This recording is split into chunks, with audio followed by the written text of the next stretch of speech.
I'm back!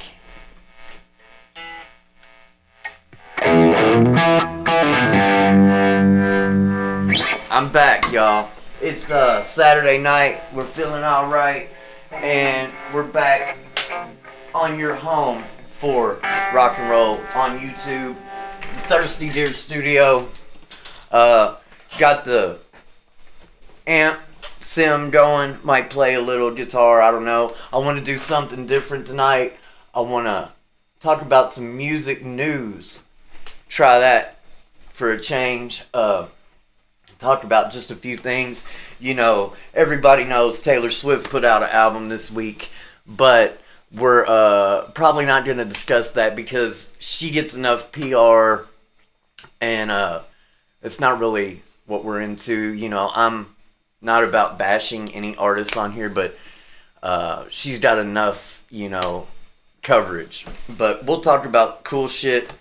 I'd like to feature some maybe independent artists on here, or just let you know about some of the things I'm listening to, because I'm in a position where I hear a lot of great music because I put out great music, and I get a lot of things come across my feed in my algorithm that are cool that I used to not get before I was making my own music. It's like, since I've been putting out independent music that I do myself here in this studio, I get a lot of recommendations that are the same type of shit, and it's really cool. It sounds great. Let me do a little housekeeping first. If you're new to the channel and haven't been here before, it's just all things music. We'll talk about anything, though. If you see the thumbnail for this, it's Ask Me Anything. It probably says something about music in there, but you can ask me anything that you want to talk about. I just want to get the conversation going on this. But subscribe to the channel. I've got a lot of cool music production tips, stuff on guitar, on drums. I play synthesizers in here, bass, vocals. I make music like you just saw in that clip. That one's called Zoo. So if you go onto any streaming platform, whether it's Apple Music, Spotify, YouTube Music, iHeartRadio, any of these places, and type in Thirsty Deer, type in Zoo, you'll get that track, and it sounds killer in the car. I've got a lot of good feedback on that song, and that's the type of work we do. That one's maybe leaning a little more to the pop side than a lot of my stuff. A lot of it's just straight up rock and roll. I don't really do the chugging heavy metal stuff, even though I have a dual rectifier over there. Perfect amp for that. That's not what I do a lot, but I will put some drop tune stuff in my music and play that kind of music as well. It's just not the, you know, metal clicky kick drum stuff. If that's what you are into, you're welcome here, but it's not really the type of music I play. Let's start off with some music news. First off, Paul McCartney. I don't know exactly how old he is. I should have looked that up, but I know he's over 80.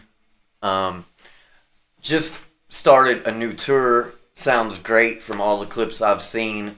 And it's just like, wow, man. He played, I think it was 30 songs. I wrote them down on a Facebook post, or I wrote down how many songs it was because they had the set list.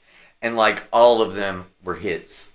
Or most of them probably actually number ones, but all hits. You know, whether it's the stuff with the Beatles or Wings or just solo stuff, everything Paul does is like classic, you know. And it's just amazing when you look back over his life. Started when he was probably still a teenager. Definitely the Beatles when they were in Hamburg. He was a teenager then, or possibly just turned 20, but he was very young. And that's when they got started. That's when they got their chops together, was Hamburg, right? And started, you know, gelling as a band. And that was 62, 60 to 61, 62. By 63, they were already big in England. And by January or February of 64, they were in America doing the Ed Sullivan Show. And then everything since that Paul has touched has turned to gold.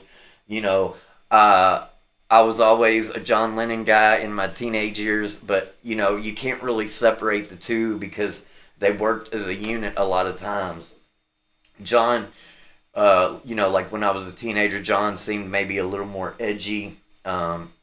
You know, but Paul definitely, like, a lot of those, you know, the way the complexities of the music, I feel like probably were more Paul, like the really intricate chord changes and the big 5 note chords. And Beatles stuff was hard for me to learn.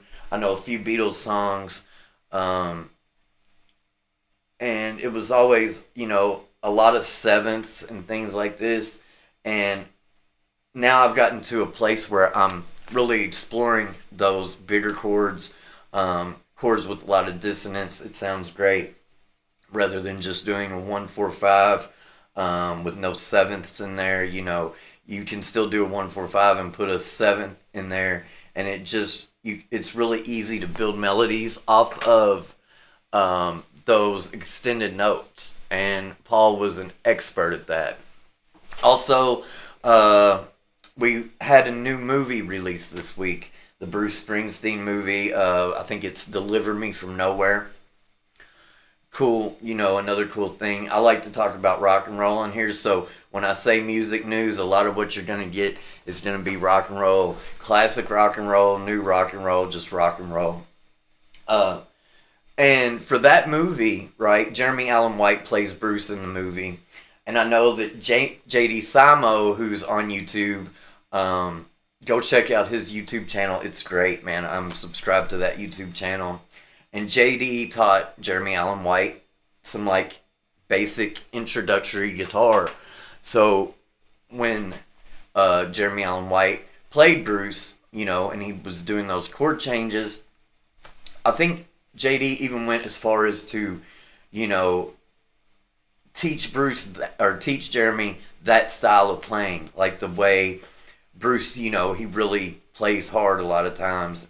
And he'll hit a lot of stuff open. I don't know if he tunes open. I think he probably tunes standard, but there's ways to do it where it still sounds cool. Even taking your left hand off the guitar, and hitting notes that way. But Jeremy Allen White was taught by JD Simo, and that was really cool. I know JD Simo is doing a lot of stuff to do with movies. He's just everywhere, man.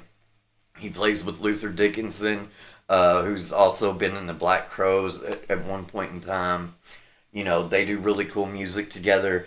And JD, he did the music for the Elvis movie. It was either last year or the year before. Now he's doing this thing, Deliver Me From Nowhere, teaching Jeremy Allen White. And I think he was probably MD on this movie too, which is musical director. So it's just really cool. And it sounds like anytime JD Simo gets brought in for any type of music on a movie, that his role with the music gets bigger, So he might start out just putting a couple songs in the movie, and then before you know it, he's doing all the music, or like teaching Jeremy Allen White. If you know, Jeremy Allen White is from, I know him from Shameless. Shameless was a cool show on Showtime. And when I lived in this apartment, I used to watch it all the time, right? I used to manage some apartments and live in an apartment, and I would always, I never missed Shameless, and he was Fiona's brother in that. So that's just a cool show.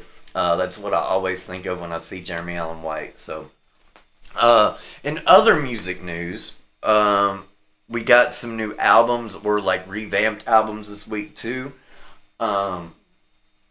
Foo Fighters just put out a live EP, and when I saw this live EP, I thought, who's the drummer, right?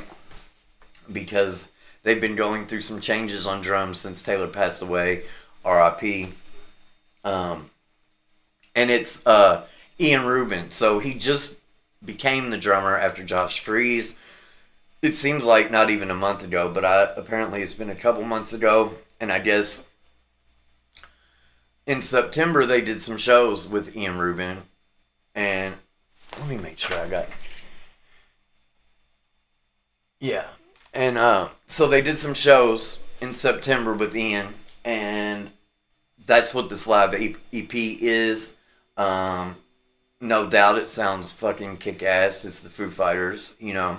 Uh, and I saw this thing and I reposted it because it was very cool. It was Dave Grohl playing drums with Tom Petty in about 95, maybe 94. Tom had just released Wildflowers, which is still one of my favorite albums ever. Interesting side note, I was standing in line because that's the way you used to have to get concert tickets, was to stand in line. I was 15 years old, standing in line for Tom Petty Wildflowers tickets, and I was about three people from the window when they announced it was sold out. And I never did get to see Tom Petty, and that's the tour I definitely would have wanted to see him on. But anytime seeing Tom would have been great. I'd love to go see Mike Campbell. I just read Mike Campbell's new book. It's back there in the bookcase. It's killer, man. Get Mike Campbell's new book. Great rock and roll stories in there. Great guitar stories. Great guitar histories in there. It's just a killer book. I got the autograph version, actually. You can, at least when I got it, there was still some autograph versions available. Just cool to have that, you know. I'm a huge Mike Campbell fan. For me, it's like Mike Campbell and Keith Richards. Those are my two, right? Dave Gilmour's up there too, but I really love Mike Campbell. He's the man, you know. Also, we got a revamp from the Black Crowes. They re-released Amorica, which is a cool record. Always, it makes me think of the cover with the girl in the American flag bikini with the pubic hair sticking out of the top. Cool record. I think if you get it now, it's got like 5 CDs or maybe 3 CDs, and if you get it on vinyl or tape, it's 5. I'm not sure, but it's 3 to 5 CDs if you get it. Like, you know, deep cuts, things they didn't release, but they recorded at that time. Maybe they reworked some stuff a little bit. I know, like, the Stones will put stuff out like they did, maybe it was Black and Blue or one of them recently, and they'll take tracks that were done, but maybe Mick didn't like his vocal, or maybe there was no vocal on there, and they'll put a vocal on there, or maybe it was just partially done and they want to add some backgrounds or some harmonies, and they'll do that. I imagine the Crowes did something like that with this record, but I love all the Black Crowes stuff, and that's another album to take a look at if you're so inclined to still buy music the old-fashioned way. It's been a while since I bought any records, but I still love to do it. It's just, you know, lately when I buy things music related, it's things for this studio, things to go on my rack, or I just got this Moog synthesizer clone. It's the Behringer Poly D, which is like a mini Moog, and it's, you know, all the reviews on it say it's virtually indistinguishable from a real Moog, and I've found that to be true. I can get those sounds out of that. So once again, you know, if you're new to the channel, hit subscribe. I do long form, you know, edited regular videos that aren't live streams as well, but for the past month or so, I've kind of taken a break from that just because I've been trying to put out 2 or 3 live streams a week. For the most part, it's been 3 live streams a week. I have had to do some overtime at work, so I've been a little bit drained. This is the second one this week.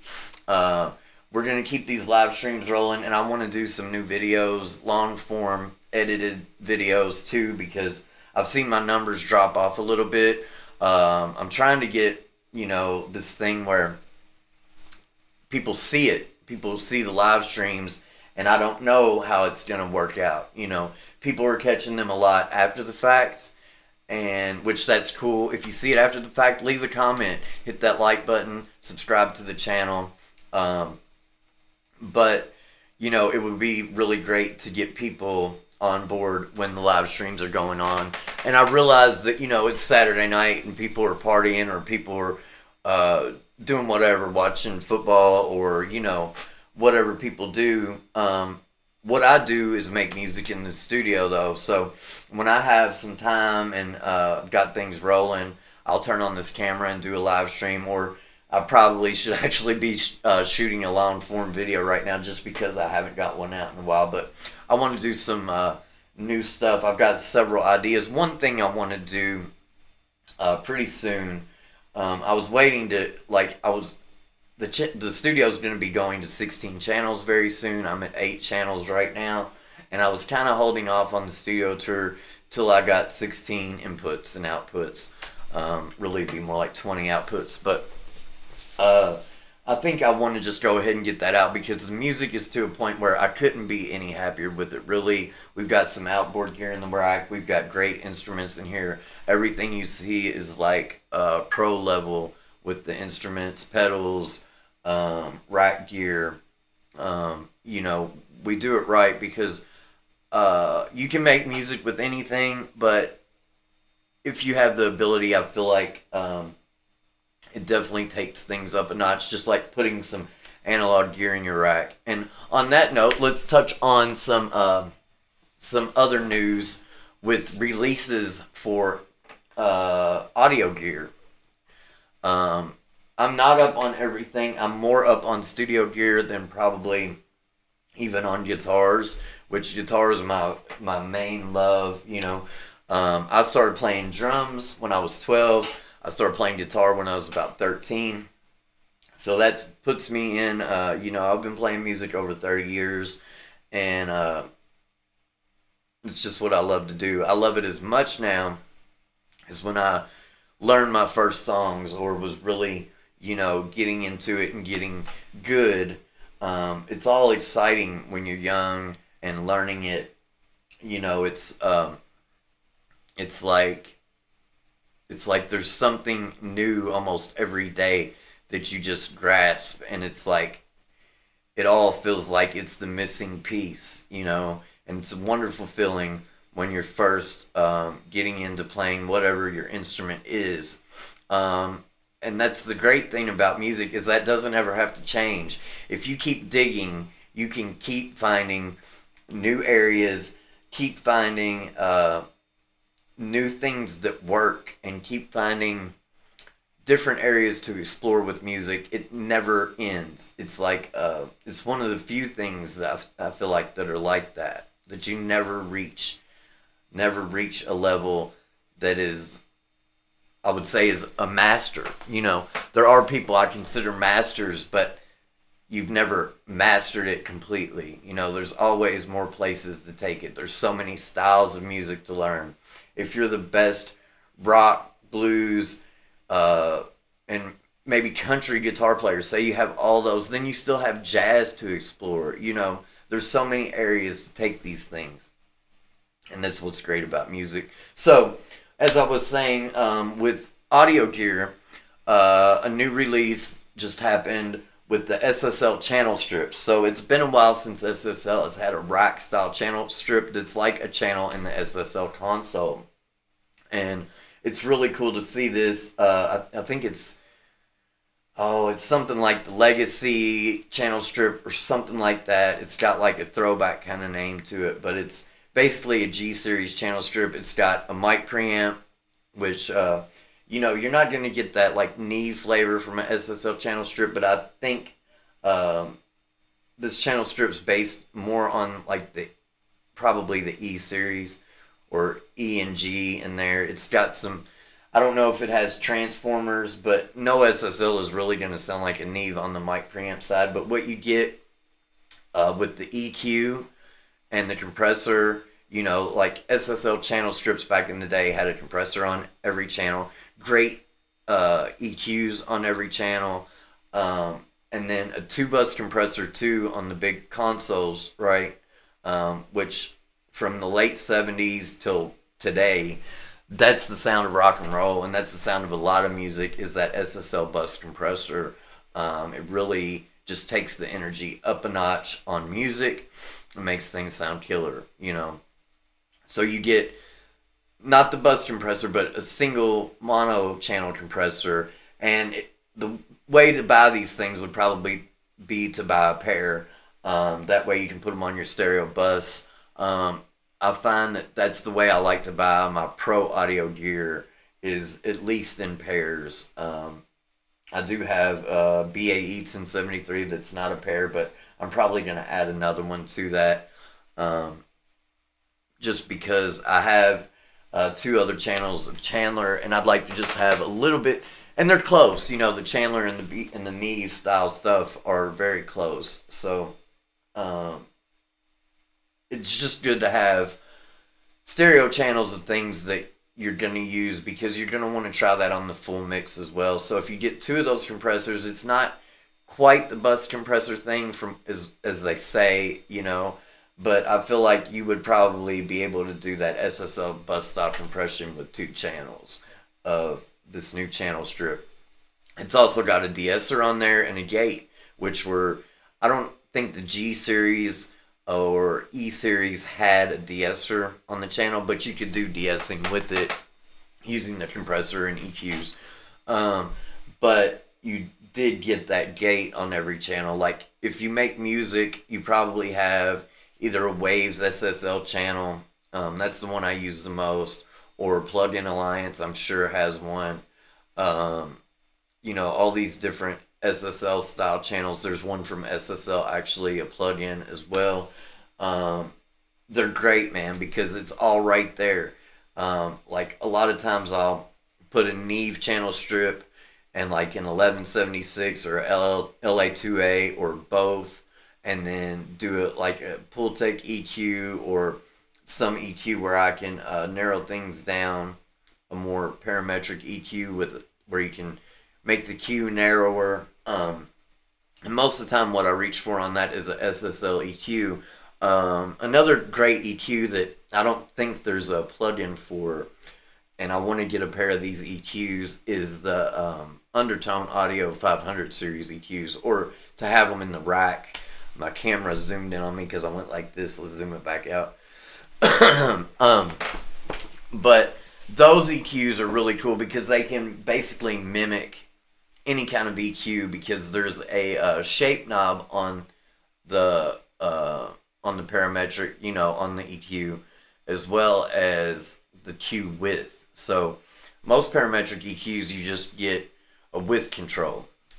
But this new Undertone EQ, fairly new with the 500 series, but you know, Eric Valentine did them in a channel strip, you know, a 19-inch rack unit too, but that was just a single channel preamp. He also has, if I was going to get the preamps from Undertone, I would probably get the 4-channel mic preamp because it's cool, but it's just no EQ on that, just 4 mic pre's or line or DIs, you know, or line in, and you can either have those clean or transformers. So I've gotten a little, you know, off the topic of new gear, just talking about gear, because all these things are comparable, you know, and I definitely have flavors that I like, and I'll start talking about SSL, and that'll take me other places that do similar things.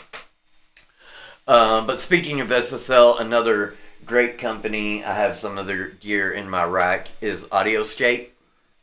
And they recently, just I think last week, put out another version of their SSL bus compressor. So they had just the Audioscape bus comp for the longest time. I think that was one of their first, maybe their first piece of gear that they ever did, which is the G series. Pretty basic. Like if you know SSL, they have a 500 series bus compressor.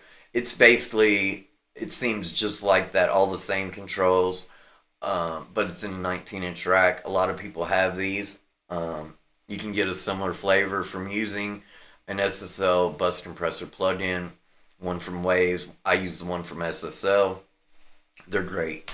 But Audioscape last week released this new bus compressor. It's got a little more features on the control panel, and it's got it's based on the E series, which always people will say will get a little grittier. You know, it's probably got a transformer in there. I think it does.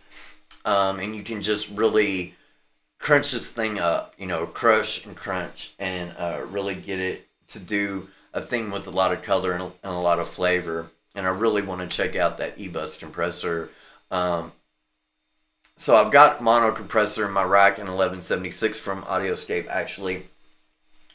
But I do want to do a stereo thing, because like I was just saying, it's good to buy your gear in pairs if you're making music in the studio. If you're going to buy something, get a pair if you can, because you can use those things that come in pairs on your stereo bus. And they have another piece of gear called 260 VU. It's based on the DBX 160 VU. Great compressor from the 70s. Also a VCA compressor like the SSL style compressors. Another, if you want to think of VCA compression, another big one is like the Distressor. Okay, these compressors, really transparent, but also great on drum bus. You can crush them. You can get them crunchy too. And for a long time, that's the way I was leaning. It's still pretty much the way I'm leaning. I want to get that Audioscape 260 VU. But this new SSL, like E-Series, their new, little more expensive bus compressor, really looks cool as well. And I think they'll probably do similar things, that 260 VU and the SSL bus comp. It's actually those early SSL bus compressors used the VCAs from the DBXs back in the 70s. So they're very similar, at least with the VCA. Now, how they actually compress is a little bit different. You have a little more control on the SSL. But the DBX style is a killer thing. DBX is all through the 70s, 80s, and now it's kind of like SSL. It's just a standard. People use those DBXs on everything. Great on bass, great on vocals. A lot of times people use two compressors on vocals. That's what I do. I usually will use that. I'll track with my Audioscape 1176, and then I'll hit, most of the time it's a LA2A in the DAW. Sometimes it's a 160 VU plug-in. I use the UA one a lot. And it just, the second compressor, the way I use it is to kind of just catch the extra peaks and sometimes, make things a little more even with what I'm not getting from the hardware. It can just make things, putting another compressor in the chain after you're tracking, just even things, you can get things so even, where you don't have to do much automation at all or clip gaining at all. So another thing I thought we'd do tonight is talk about this new track I'm working on.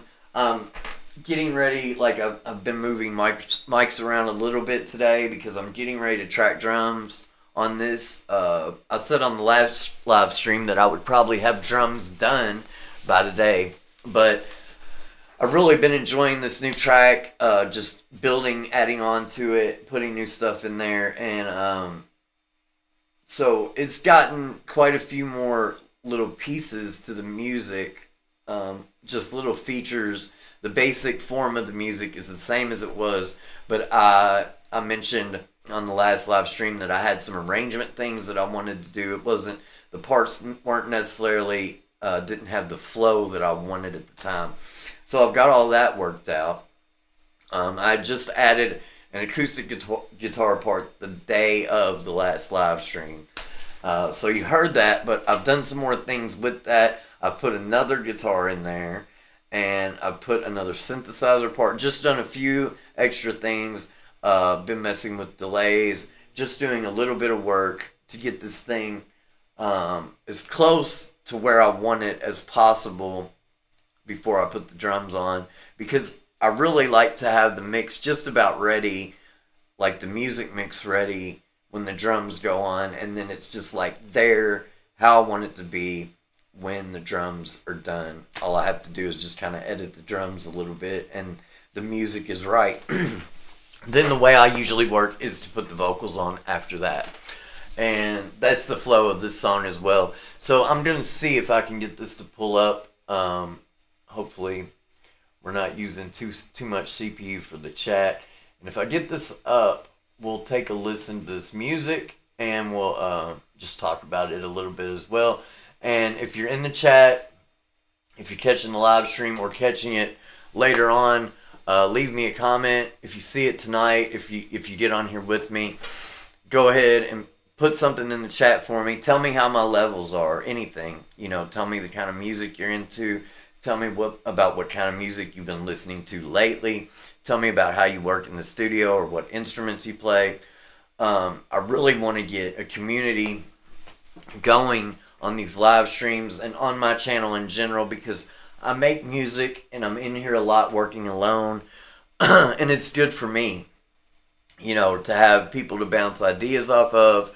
I'd like to get collaborations going. I'd like to do some interviews on this channel. I've got a couple ideas for interviews, but it's like, you reach out to people and it's like, it's like I don't want to reach out to people and think it's for selfish reasons, like to get my channel moving and to bring more people to my channel. I just want to really highlight artists and people that know what they're doing with music and love to make music. So that's what I'm into, it's what I do is make music. And so I vibe really well with people that make music, and I don't have a lot of that in my life right now. I'm just doing it solo on my own, and I feel like music's always better when you can collaborate. It just usually, ideas flow better that way. I love the stuff I do here. I think it sounds competitive and as good as anything that you're gonna hear. But I really, I like to work with people as well. It's great to have a songwriting partner, for instance.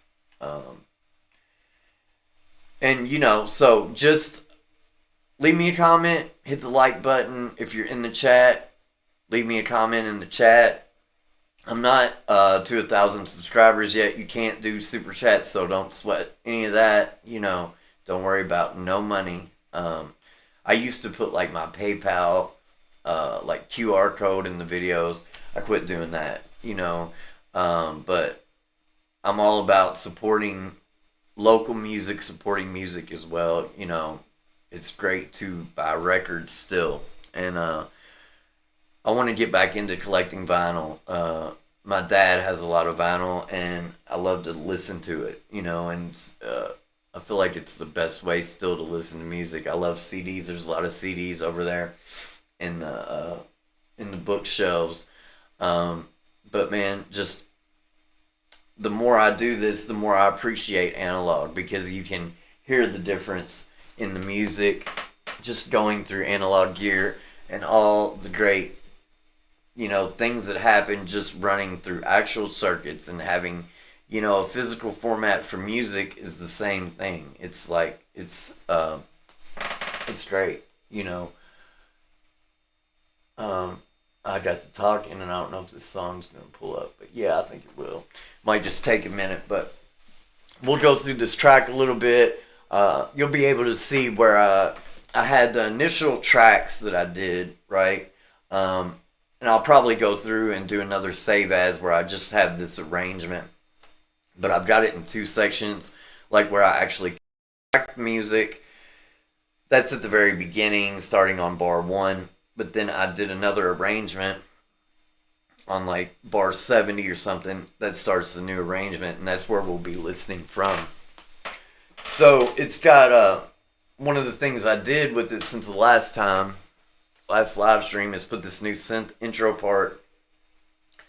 And I told you I was listening to that Tom Petty on Saturday Night Live. I don't know, I might have even jumped off that, but it's Tom Petty, Saturday Night Live, Wildflowers. Dave Grohl was drumming, right? Before he put out his first Foo Fighters album, just after Kurt Cobain passed away. And Tom actually asked him after this Saturday Night Live performance if he wanted to join the band, right? And Dave was right at the beginning, I think, of working on that first Foo Fighters record. And it's a really cool thing because on that record, and still to this day, Dave does a lot of that all by himself. And on that first, actually for the first couple of Foo Fighters records, it was all Dave doing it all himself in the studio. And I can really relate to that because that's how I work. You know, but I got this sound off this, and I wasn't trying for it at all, but it just sounds a lot like it to me. There's this like Leslie intro thing on You Don't Know How It Feels from Tom Petty Wildflowers, and I didn't even know, never really thought about it, that it was a Leslie, something going through a Leslie, right? Maybe a vocal or something going through a Leslie.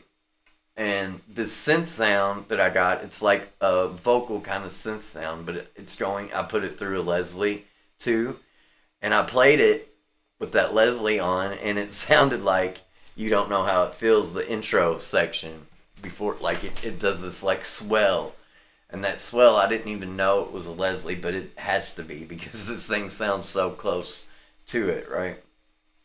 And it's just cool when you get little things like that where the music is like, it gives you information and it takes you somewhere deeper, some tells you something you didn't know, right? So this track is pulling up right now, and I'll put me down in the corner. We'll listen to a little bit of this. If you're new to these, which you probably are, it looks like I'm getting maybe a little glitchy, probably because I'm opening up this this session. Hopefully that'll stop.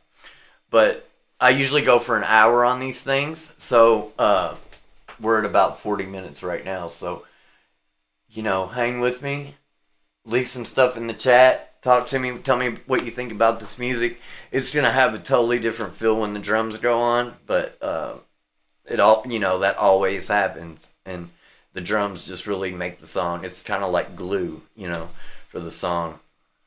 So I got this pulled up. Let's just let it play. You can hear what I've been working on. You know, for a long time I was really like on the fence about, do I want to share any music before it goes out? And finally I got to the point where I'm like, fuck it, you know, let's just talk about what we're doing, because you know, that's what I like to see on YouTube. I like to see things that inform me and teach me to maybe do what I'm trying to do better, or, you know, give me some ideas, creative ideas, or, you know, ways to just think about things different. And I feel like letting people in on your process can do that. So let's listen to this. I'll pull up the DAW session. I'll put the screen capture on here so you can see it, and I'll put me down in the corner so you can still you know, see what I'm doing over here, which ain't much, just chilling. So let's do this. Let's do this.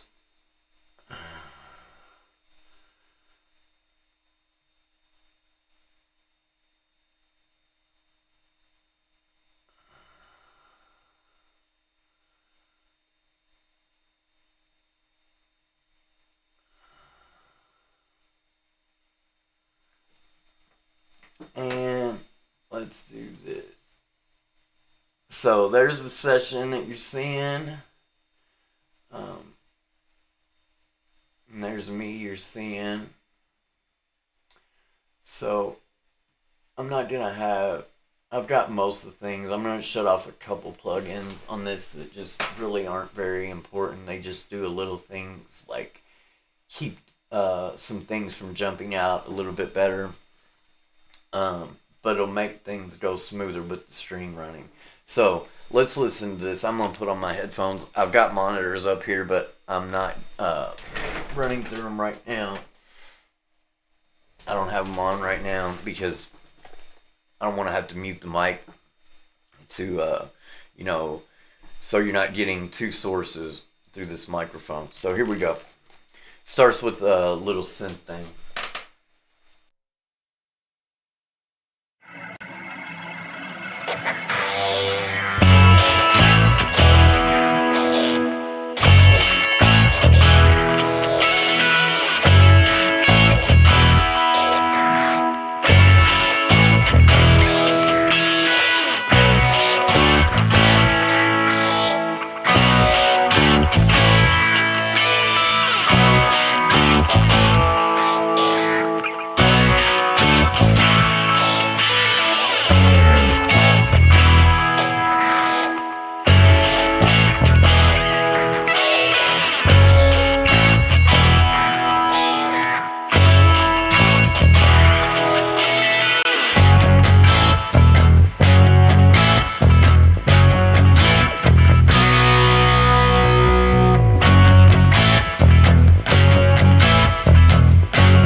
All right, so one of the most recent things I added, and like it really sounds completely different, was this little thing. Let me turn on this little.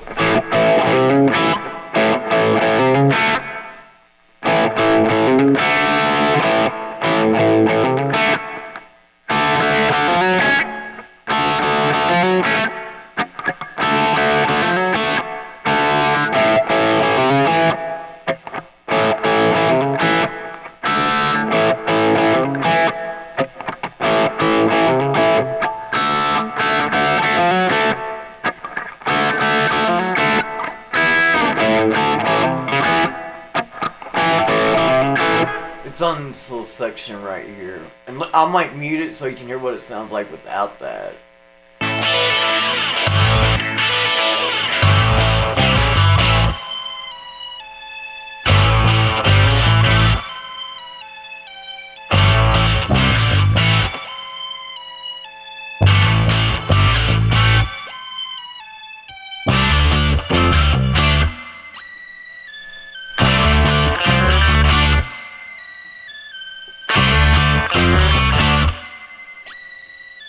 So you can hear there, just like, it was like.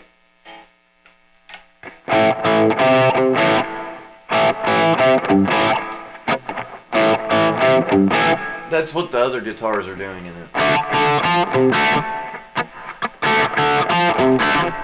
don't think you can see it. My guitar right here, but.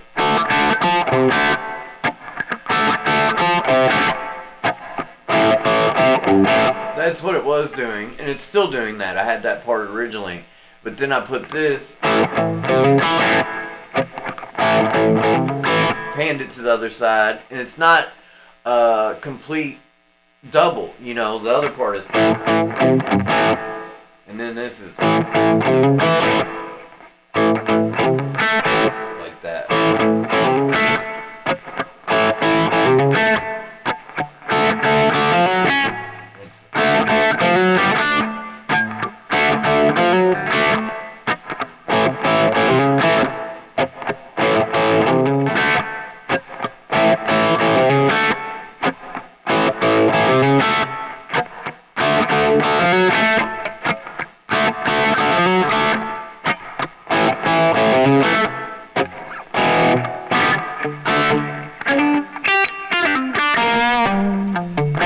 I like this. When I'm using an amp sim, I put on this harmonic tremolo from the Flint, and it really just feels like just have it on real mild, and it really makes it feel more like an amp to me.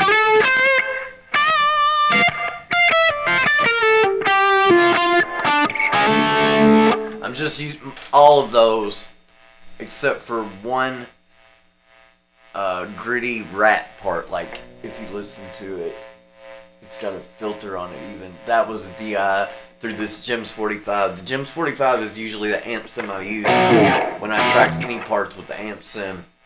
And most of the time, I'm 99% real guitars. Like the last song I put out was real amplifiers, tube amps. The last song I put out was all tube amps, except for the guitar solo was through this Gems 45. I feel like digital sometimes is really great for me just for solos, so I don't have to, because a lot of times I'll just be playing over stuff at 4 a.m. before I go to work, and I do that with the amp sim, and I can just hit record, track a few times, ripping over something, and there's been a couple times in my music that has come out that's been the guitar solo is an amp sim when everything else is tube amps. So I have an old 1967 Twin there, which is really, it's silver face, the drip edge silver face. So it's really like a black face Twin. The silver face drip edges, it's even, most of the parts are 1967, which was when the amps were still black face. And that was just like the transitional thing. I want to do another video because the video I did on that amp when I pretty much right after I first got it, I was new to YouTube. The video was not great quality visually, and not great with the audio as well. I was probably still clipping things. I was trying to get everything together all at once to do YouTube videos, and it was just, I've made a lot of those videos private now. But the point is, with doing music and doing these videos, doing anything, is to just get started. Now, I've got things looking how I want, I've got things sounding how I want, but the algorithm hates me, so it is what it is, man. It don't matter, I don't really do this for anybody else. It would be great if people did hear these things, and sometimes I do some promo around my music, like paid promo even, just to get it heard, because I feel like this music sounds great. I did some edits up here. I almost feel like one of these edits was off, but it could just be the live stream because I thought they were sounding great earlier. Let me mute this amp sim again. I want to listen back to some of these edits on this section.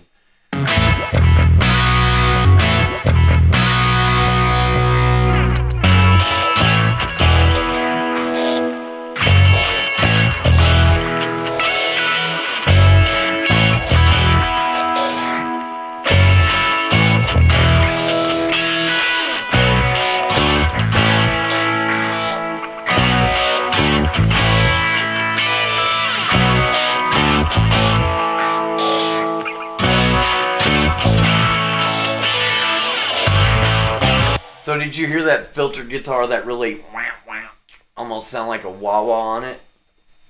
That was the DI guitar, right? Going into the Gems 45 with the Rat pedal going into the Gems 45.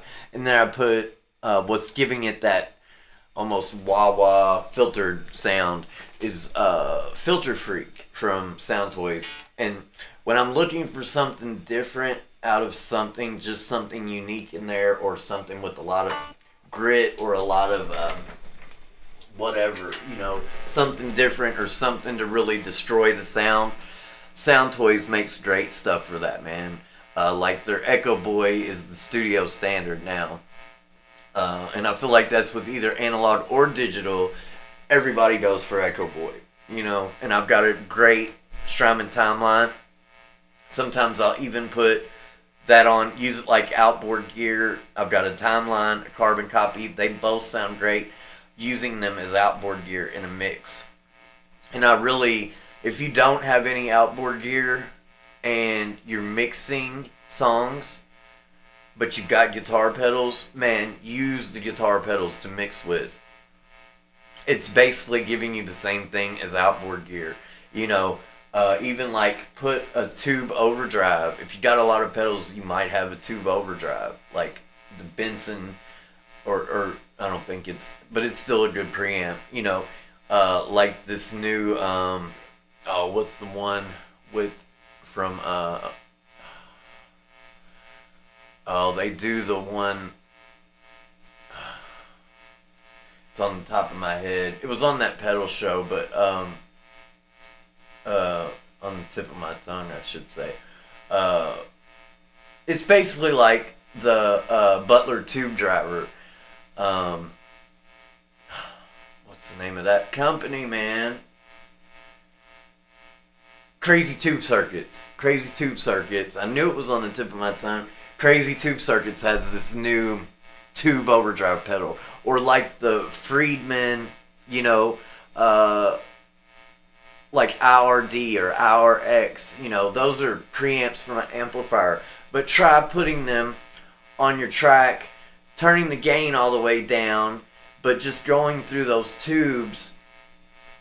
Like, put it on your vocals. Try that shit. And you probably get the tube preamp flavor of like UA610 mic preamp, or like like the old Abbey Road consoles, like the red mic preamps, the red series, from Chandler or EMI. Just using pedals to mix with, man. There's no reason. If you say, I'm all in the box, and you got a shitload of guitar pedals down there, man, mix through those guitar pedals, because they're great. They do the analog thing. That you're hearing right now is my Strymon Flint, that oscillation, or that tremolo sounding thing is my Flint is on, and because I was gonna show you that part, but it's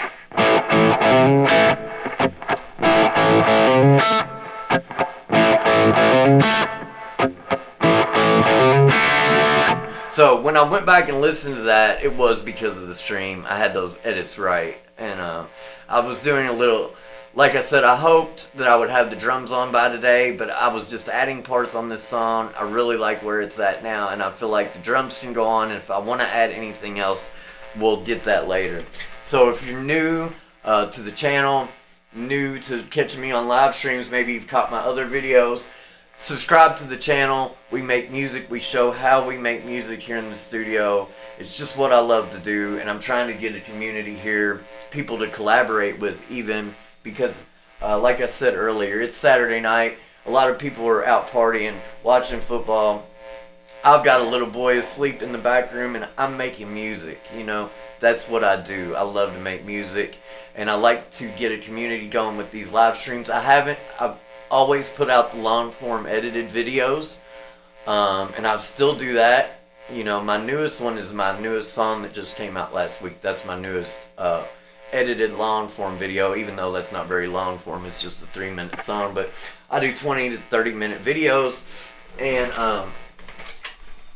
put those out. I want to do a studio tour coming up, but since for the past month and a half, I've been doing live streams, and so it hasn't left me much time to get into video editing and shooting the long form content, just because I've been getting these things rolling, and I really like how it's going. I can just turn on my gear in my rack, turn on the computer, hit stream, make a little thumbnail, hit stream, and we're live, and we can talk about what we're doing like we would in a video, but just do it live. The problem is the algorithm really isn't recognizing this, but really, who cares? I'm going to be doing it regardless.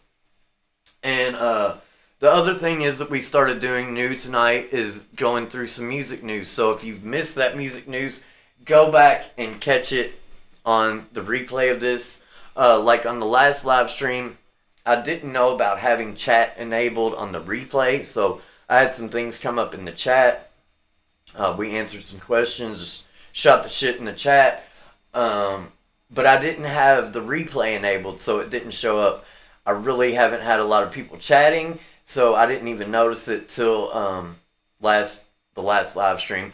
Now, when I put this thumbnail up, I went in and edited, and anything that you put in the chat will show up later for people watching, after this airs at any point down the line. So just know now, if you get in the chat with me, which I hope you will, tell me about how you worked in the studio, what kind of music you're into. Tell me about, just what's going on in your life. Ask me anything, I will answer. And, that will all come up.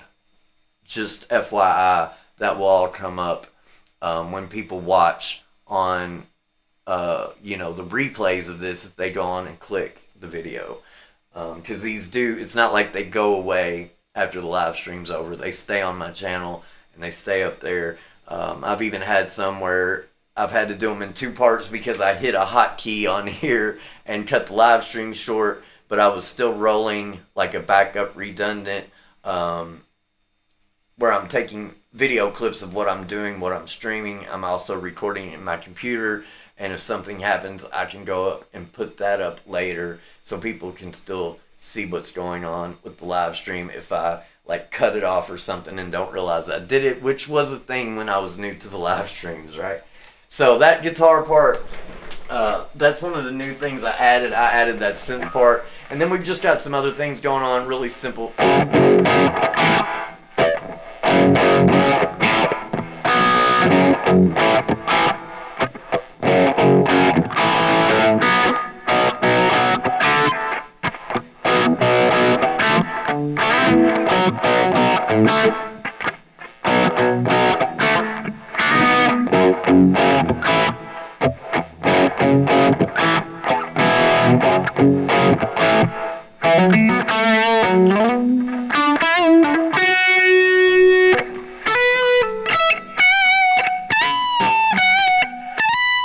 I'm just playing. We're getting close to the end. Really, shit, I'm at 10 o'clock. I need to end this thing because we're at an hour. I'm going to play a video to roll out on because that's how I always end these things. I play some of my music to start the video, and I play some of my music to end the live stream. So we always have a video on the intro when I'm getting this thing rolling and a video to go to sleep on. And I always say, have a good night. I'm going to actually shut down this session real quick so the video will play not glitchy.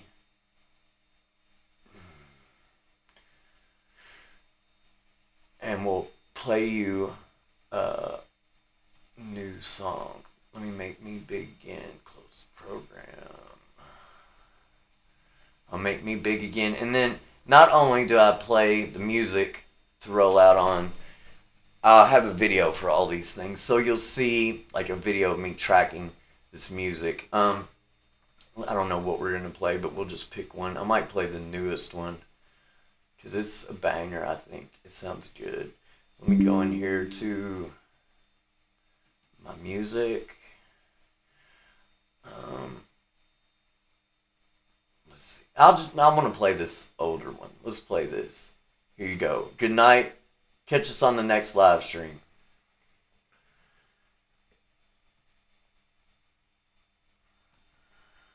This is called...